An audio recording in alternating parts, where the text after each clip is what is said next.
ক্রিকেটের শতবর্ষের রেখায় অনেক বিন্দুর মাঝে লাল সবুজের টোপ ওই একটাই আমি যে স্থায়ী অমাবস্যার রাতের ওই জ্যোৎস্নার আলো, যে মৃদু হলেও অন্ধকারে পথ দেখিয়েছে বাংলাদেশের ক্রিকেটকে।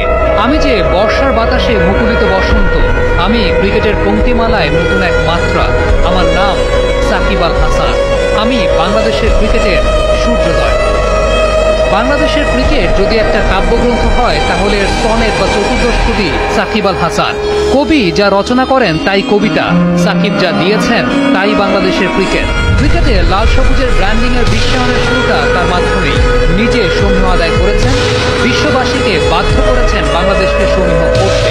বিদেশ ঘুরে ঘুরতে যাওয়া পর্যটক যখন নিজের দেশের পরিচয় দেয়, ওপাশ থেকে লাল সবুজের এই দেশটার বিজ্ঞাপনে তাকেও শুনতে হয় সাকিব আল হাসানের কথা।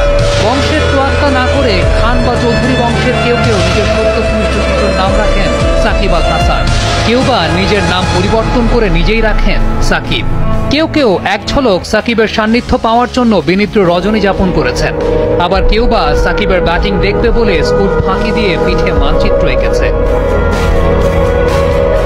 ক্রিকেট বিশ্বে বাংলাদেশের মানচিত্রটাকে দাম বাড়িয়েছে সাকিব। এদেশের তরুণ প্রজন্ম তাকে অনুসরণ করে, অনুকরণ করে।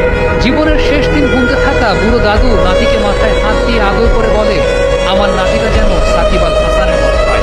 একটা প্রজন্ম যেখানে নিজের ব্যক্তিত্বকে সাকিবের মতো করে বহিঃপ্রকাশ করতে চায়, সেই সাকিবের তো সবকিছু মানায় না।